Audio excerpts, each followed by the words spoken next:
Hai, Assalamualaikum, bersama dengan saya Din. Semoga penonton yang sedang menonton Didik TV KPM berada dalam sihat sejahtera hendaknya.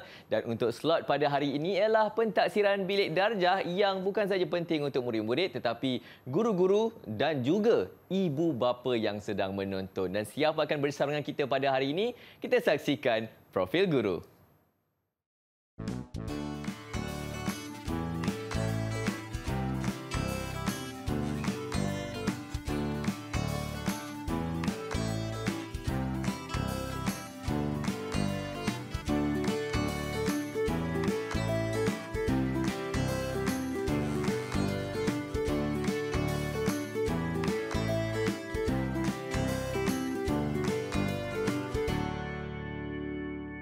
Baik, kita dah pun berkenalan dengan cikgu kita. Assalamualaikum, Cikgu Syukri. Waalaikumsalam, Din. Apa khabar? Sihat, Alhamdulillah. Cikgu sihat? Alhamdulillah, cikgu sihat. Cuma suara cikgu ni macam serak-serak sikit. Alamak, kalaulah boleh saya pinjamkan suara ni, cikgu. Kalau tapi boleh tak, je. itulah, tak apalah. boleh pula. Tapi tak apa, hari ini Cikgu Syukri akan membantu kita untuk pentaksiran bilik darjah untuk PBD dalam pendidikan seni visual untuk sekolah rendah. Tapi sebelum itu, kita nak berkenalan juga dengan jurubahasa isyarat kita pada hari ini. Kita bersama dengan Cikgu Nazri. Cikgu Nazri orang Kelantan tapi berkhidmat di Pulau Pinang. Kita bawa mai untuk membantu kita pada hari ini untuk pentaksiran bilik darjah. Dan kalau guru-guru, ibu bapa dan murid-murid dah pun bersedia, saya serahkan kepada Cikgu Syukri. Silakan, Cikgu. Okey, terima kasih, Din. Sama. Okey, untuk pengenalan kepada penonton di rumah, terutama kepada guru-guru dan ibu bapa, pentaksiran bilik darjah ni sebenarnya merupakan satu proses berterusan dalam PDP untuk mendapatkan maklumat yang berkaitan dengan penguasaan, kebolehan, kemajuan murid di sepanjang murid terhadap matlamat kurikulum yang ingin dihasratkan. Okey, Din, sedikit pengenalan daripada cikgu. Kemudian PBD ni juga melibatkan proses mengumpul dan menganalisis maklumat. Okey, dan juga sebagai refleksi berterusan dalam PDP. Okey, sedikitlah. Okey, cikgu nak terus dia kepada kita punya slide. Boleh, cikgu. Okey, terima kasih. Okey. Pentaksiran bilik darjah PBD bagi mata pelajaran pendidikan seni visual sekolah rendah. Okey, seterusnya kita tengok matlamat KSSR. Cikgu bacakan sikit untuk pengetahuan penonton di rumah. Okey, KSSR pendidikan seni visual sekolah rendah bermatlamat untuk melahirkan murid yang berpengetahuan dan berkemahiran dalam bidang seni visual.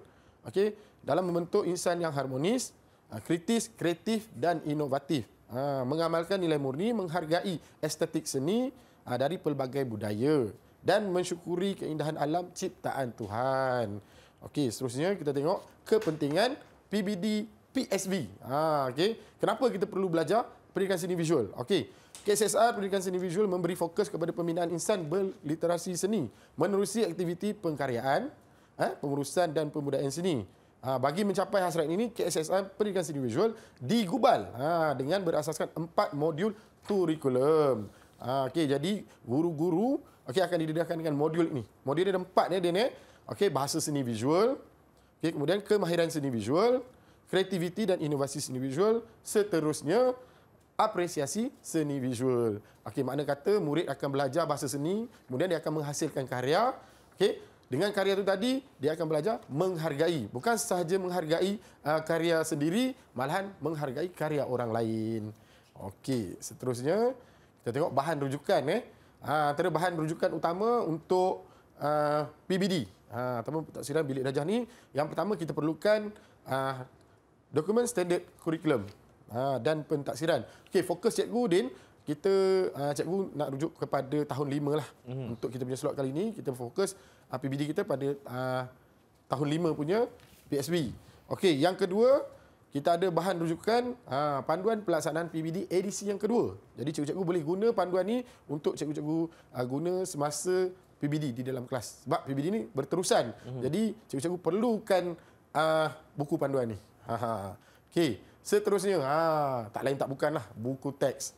Okey, Kementerian Pendidikan Malaysia telah menyediakan buku teks. Ada 6 buku teks daripada tahun 1 sehingga tahun 6.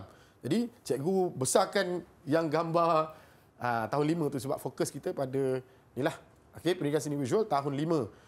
Okey, jadi boleh nampak Okey, seterusnya pelaksanaan PBD. Okey, macam mana pelaksanaan PBD ini dijalankan di sekolah. Okey, terutamanya di dalam bilik darjah. Okey, yang pertama kita ada standard kandungan, seterusnya standard pembelajaran. Okey, hasil pembelajaran itu tadi melalui objektif yang telah ditetapkan oleh guru. Okey, seterusnya aktiviti.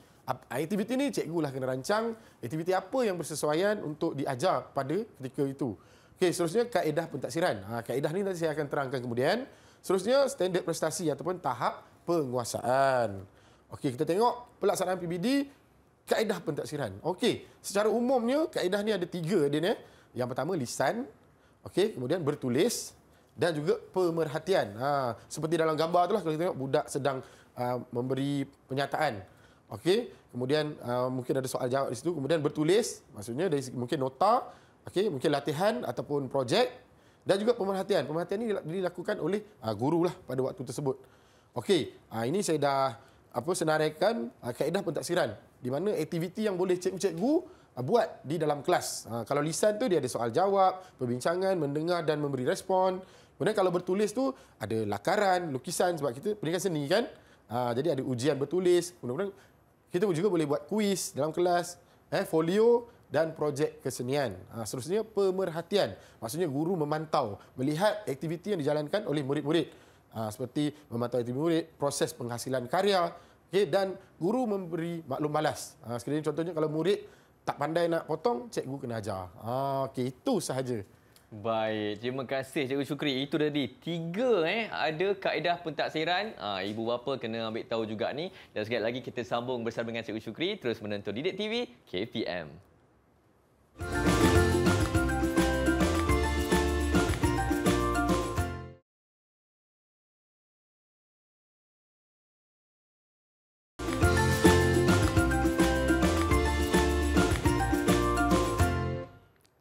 Baik, terima kasih kepada anda yang terus menonton Didik TV KPM bersama dengan saya Din. Slot kita pada hari ini pentaksiran bilik darjah sangat-sangat penting bukan sahaja untuk murid-murid tapi juga untuk guru-guru dan juga ibu bapa yang ada anak-anak yang bersekolah sebab hari ini PBD dalam pendidikan seni visual sekolah rendah dan kita bersama dengan Cikgu Syukri akan memberi penerangan kepada kita berkenaan dengan PBD ini. Silakan Cikgu Syukri. Okey, terima kasih Din. Okey, jadi untuk PBD tahun 5 kita berfokus kepada bidang menggambar. Unit 2 saingi habitat kita. Tajuknya poster selamatkan ikan bayan. Jadi di awal tadi cikgu dah terangkan modul. Jadi kita tengok modulnya 2.0 modul kemahiran seni visual dan modul 3.0 modul kreativiti dan inovasi seni visual. Okey, cikgu teruskan. Okey, standard kandungan untuk kita punya sesi PDP ialah 2.1 kemahiran seni visual dan standard pembelajaran 2.1.2 meneroka penghasilan karya gabungan poster dan montaj dalam bidang menggambar dari aspek. Dia ada 3 di sini. Okey, jadi penonton di rumah boleh tengok. Yang pertama bahasa seni visual, yang kedua pelbagai media dan yang ketiga teknik dan proses. Jadi di sini cikgu telah sediakan video untuk kita tonton sama-sama bagaimana pelaksanaan PBD itu di dalam bilik darjah. Jom kita saksikan. Hari ini kita nak belajar dalam bidang menggambar, kita nak menghasilkan poster dengan gabungan teknik montaj. Sebelum tu cikgu nak tanya, apa itu poster? Siapa boleh jawab? Bergerak. Saya. Okey, Khadijah yang depan ni. Bangun Khadijah. Apa itu poster? Poster ialah alat komunikasi yang menyampaikan maklumat secara visual. Okey, betul tak kan? Betul. Bagus, Khadijah. Okey, itu poster. Saya nak tanya. Soalan yang kedua. Apakah yang dimaksudkan dengan montaj? Siapa nak jawab? Kan? Okey, hari ini Sofia cuba. Bangun ini. Apa itu montaj? Montaj ialah bahan gambar daripada seluruh media cetak dan media elektronik. Betul tak kan? Betul. Pandai. Okey, soalan seterusnya. Kita uji. Okey, ini ada contoh poster. Okey. Selamatkan penuh. Okey, jadi saya nak tanya. Apakah kandungan bahasa seni visual yang terdapat dalam poster ni? Siapa nak jawab? Saya. Okey, Faiz dulu. Cuba Faiz. Bahasa seni visual yang ada pada dalam poster itu adalah kontrak. Okey, kontrak pada apa tu? Pada penyu dan air laut. Oh, betul. Pandai Faiz. Okey, kita boleh tunjuk. Okey, sekarang siapa nak cuba? Bahasa seni visual yang lain yang ada dalam ni. Sekarang kan? Okey, cuba. rupa dan warna. Betul tak kan? Betul. Okey, ada rupa harian dan juga warna warna sejuk di sini. Okey, ada lagi nak cuba? Okey, Alia, apa Alia? Garisan dan ruang. Betul ruang apa ni? Ruang nyata atau ruang ilusi? Okey, betul. Ruang ilusi. Faham kan? Berapa bintang kita nak bagi pada kawan-kawan semua? 5. Okey, tahniah saya ucapkan. Okey, bagus. Okey, kita dah saksikan video tadi. Okey, jadi kita nak tengok aktiviti pembelajaran yang sesuai seperti dalam video. Yang pertama, aktiviti pembelajaran yang boleh kita cadangkan ialah soal jawab dan penerokaan. Di mana cadangan kaedah PBD yang boleh kita laksanakan seperti secara lisan dan juga pemerhatian. Instrumen yang guru-guru boleh sediakan seperti senarai semak. Okey, seterusnya kita tengok. Okey, 2.1.2 kita pergi kepada pelbagai media dan teknik dan proses. Yang ni pun kita tengok bagaimana murid menjalankan aktiviti. Jadi guru akan pastikan apa yang mereka buat pada ketika itu. Jom kita saksikan video yang telah disediakan.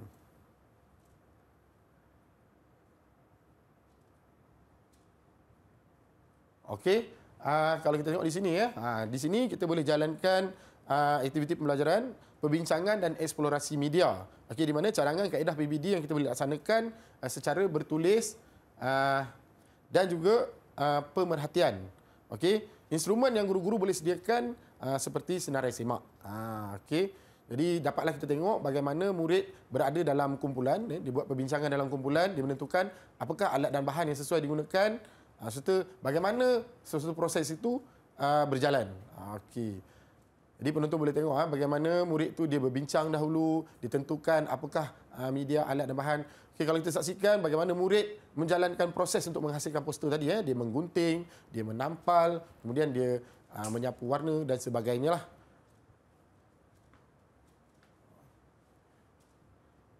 Okey, seterusnya kita tengok standard kandungan 3.1 penghasilan karya kreatif. Okey, standard pembelajaran di sini 3.1.1 menghasilkan karya gabungan dalam bidang menggambar melalui yang pertama penentuan tema dan tajuk melalui sumber idea. Okey. Yang kedua perkembangan idea gabungan karya. Yang ketiga penetapan jenis media dan teknik. Seterusnya disiplin pengkaryaan dan nilai murni. Maksudnya murid dia buat aktiviti, di samping itu guru boleh menilai apakah sikap murid-murid pada ketika itu. Kemudian yang terakhir itu kemasan karya. Maksudnya bila sesuatu karya itu telah selesai dihasilkan, bagaimana mereka membuat kemasan. Okey. Okey, ini dia aktiviti pembelajaran, aplikasi media dan projek kesenian, cadangan kaedah PBD, lisan, bertulis dan pemerhatian. Jom kita saksikan video yang telah disediakan.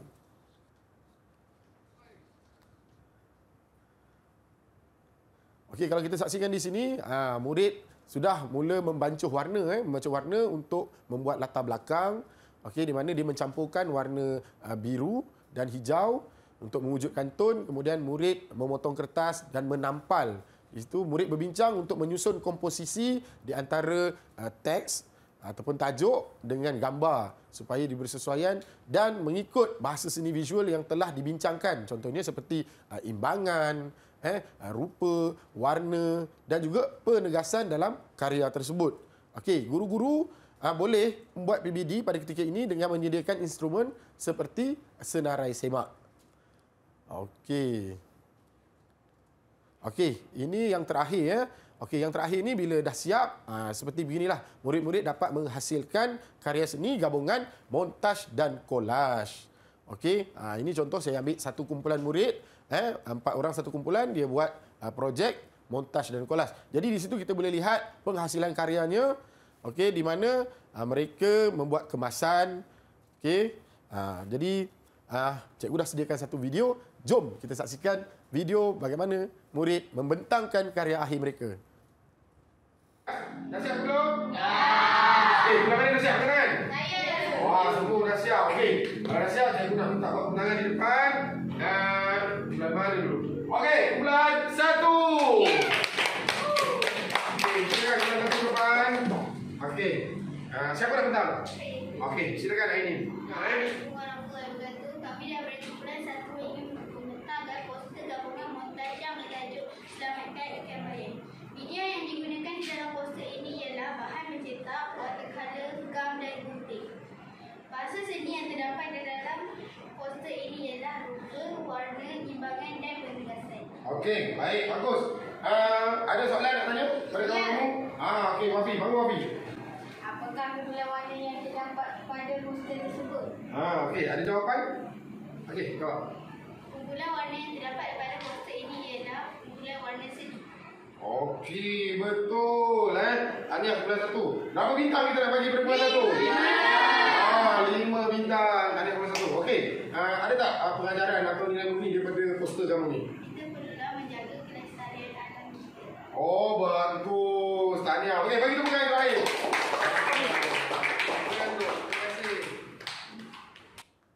Okey, penonton di rumah, kita telah saksikan satu video di mana murid membuat pembentangan pada karya akhir mereka. Okey, jadi di situ untuk guru-guru kita, ini adalah video contoh di mana pelaksanaan ataupun pentaksiran itu dijalankan di dalam bilik darjah. Okey, kita gunakan instrumen senarai semak ataupun guru-guru boleh gunakan bahan yang lain. Contohnya kita buat catatan, jadual, skala dan sebagainya. Okey, untuk video tadi tu, guru membuat pemerhatian dan juga secara lisan dan juga bertulis. Jadi guru-guru kebiasaannya untuk pendidikan seni visual ni agak mudah sebenarnya. Bila murid tu dapat menghasilkan sesuatu karya, murid dapat membentangkan modul 1 bahasa seni visual, modul 2 kemahiran seni visual, makanya murid tu kita dah boleh beri dia satu tahap penguasaan. Kita boleh bagi kredit kepada dia. Contohnya seperti mana yang saya berikan tadi, guru terus memberi bintang. Terpulang pada guru lah untuk beri 1, 2, 3 atau 4 dan 5. Begitulah. Kita tidak terus menjurus kepada tahap penguasaan 1 hingga 6. Tapi kita bagi dia bintang. Itu contoh sebagai cadangan sahaja. Okey. Selain daripada itu, tidak semestinya kita membuat pembentangan dalam kumpulan. Kita juga boleh panggil murid untuk buat pembentangan secara individu. Bila secara individu ni, guru dapat memberi fokus kepada seseorang murid tersebut ataupun individu tersebut. Bila buat secara ramai, jadi kita akan buat tahap penguasaan tu secara beramai, jadi tak berapa tak berapa jelas. Tapi kalau secara bersendirian, seorang demi seorang, itu lebih jelas. Jadi guru dapat mengenali murid dari segi sikapnya, sasiahnya, cara penyampaiannya. Okey, cikgu rasa itu saja. Terima kasih. Alright, cikgu. Saya terkesima sebenarnya. Kehebatan cikgu-cikgu di sekolah terutamanya untuk PBD, Pendidikan Seni Visual ni, dan karya kumpulan yang saya tengok video tadi hebat juga cikgu. Ya, betul. Seperti karya seni digital tu. Okay. Memang kita sebenarnya kita dah terapkan untuk murid-murid membuat karya tu mengikut kreativiti dan minat mereka supaya mereka boleh menghasilkan sesuatu. Karya tu nanti boleh dikomersialkan. Itu yang kita nak. Sangat-sangat hebat murid-murid zaman sekarang. Walaupun kita nak berhenti rehat dulu, kejap lagi kita sambung terus menonton Didik TV KPM.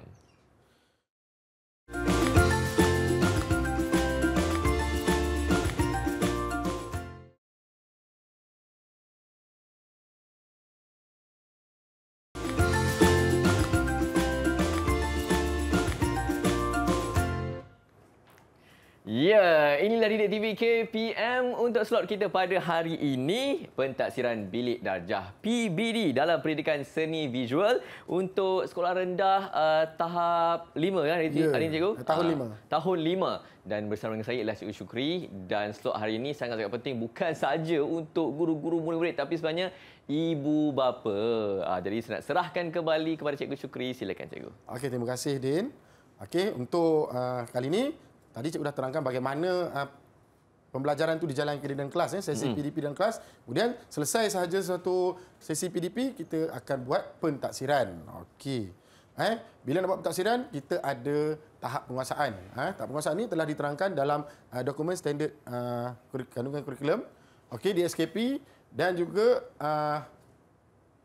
kalau kita tengok di sini tahap penguasaan secara umum cikgu dah letak di sini. Okey, tahap penguasaan keseluruhan pendidikan seni visual. Okey, dia ada 6 tahap tu. Tahap penguasaan daripada tahap 1 tahu, tahap 2 tahu dan faham. Okey, tahap 3 tahu, faham dan boleh buat.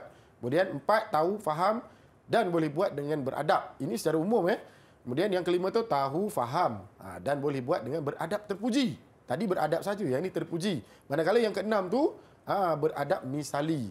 Maksudnya setiap tu dia lebih tinggi arasnya daripada aras rendah, dia naik ke tahap yang lebih tinggi.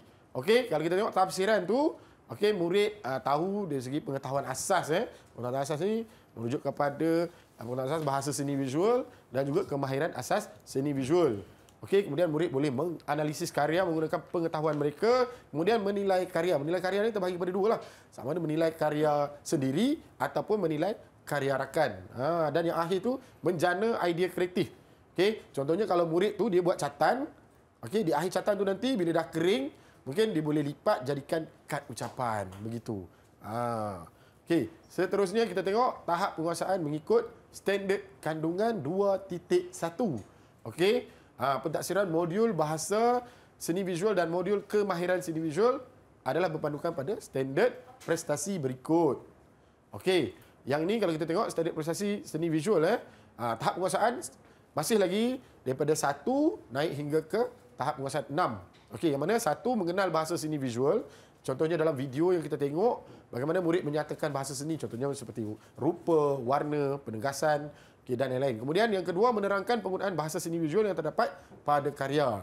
Okey, yang ketiga, mengaplikasikan kemahiran dan pengetahuan bahasa seni dalam aktiviti penerokaan. Contohnya murid tadi, dia ambil gunting, dia gunting kertas, kemudian dia sapu gam, dia tampal, dia bancuh warna. Okey, yang keempat, menganalisis karya seni menggunakan pengetahuan dan kemahiran seni dalam aktiviti penerokaan. Manakala yang kelima, menentukan penggunaan bahasa seni visual, media, teknik dan proses. Okey, dan yang keenam tu menjana idea kreatif. Samalah seperti mana yang saya huraikan tadi. Okey, seterusnya kita tengok tahap penguasaan mengikut standard kandungan 3.1. Okey, yang ni ialah pentafsiran modul kreativiti dan inovasi seni. Okey, kalau kita tengok tahap penguasaan masih sama 1 sehingga 6. Okey, di mana yang pertama tu tahap yang paling rendah. Okey, murid telah mengenal pasti idea dalam penghasilan karya. Okey, contohnya dia berbincang, dia dapatkan idea bagaimana karya yang nak dihasilkan, poster yang bagaimana. Okey, kemudian dia memahami idea dalam penghasil karya. Yang ketiga, mengaplikasikan idea dalam penghasil karya.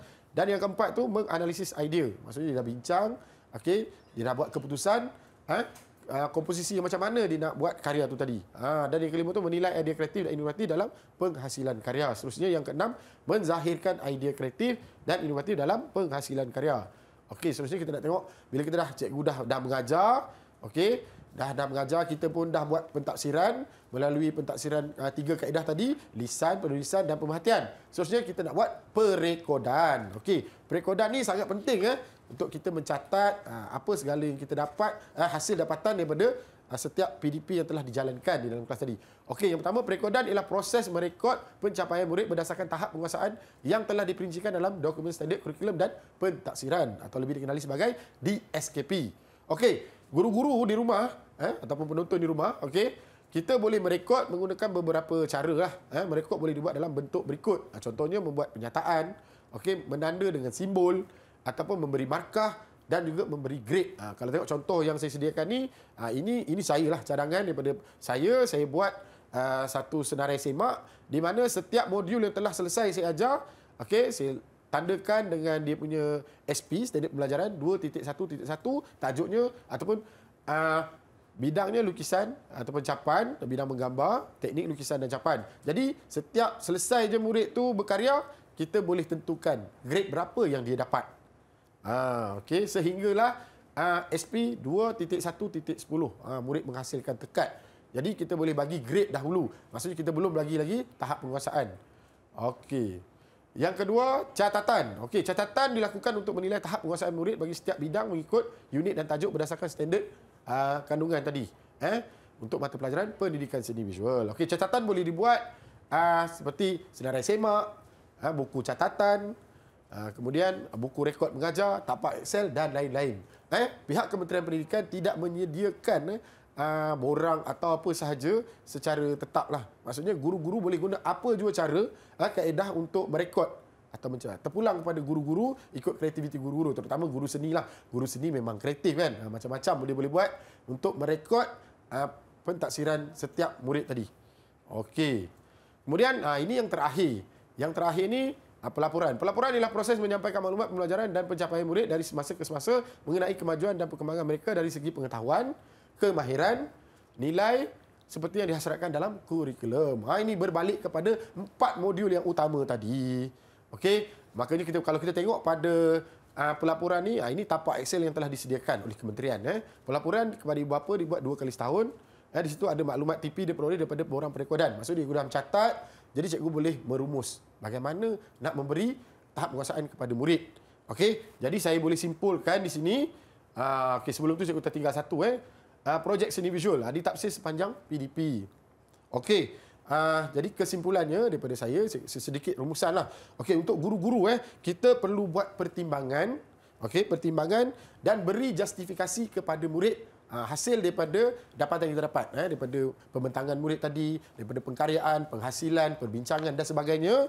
Okey, kemudian hasil kerja murid terutama kalau kita tengok murid bila dah buat ada karya. Jadi karya itu adalah bukti perkembangan pembelajaran murid. Itu yang paling penting untuk pendidikan seni visual. Baik, terima kasih cikgu. Kena ada bukti cikgu. Ya, betul. Terbaik. Dan diharap ibu bapa bolehlah bisik-bisik sikit dekat telinga anak-anak tu kan, kalau boleh untuk mata pelajaran ni nak dapat tahap penguasaan keseluruhan 6. Tahu, betul. Faham dan boleh buat dengan beradab misali cikgu. Ya, betul. Dan semoga bermanfaat kepada guru-guru, ibu bapa dan juga murid-murid untuk slot kita pada hari ini PBD. Dan terima kasih juga ucapkan kepada jurubahasa isyarat kita pada hari ini Cikgu Nazri dan terutama sekali kepada Cikgu Syukri. Penerangan yang sangat-sangat terperinci. Terima kasih cikgu. Terima kasih sama. Baik, dan semoga berjumpa lagi terus menonton Didik TV KPM. Assalamualaikum. Bye-bye.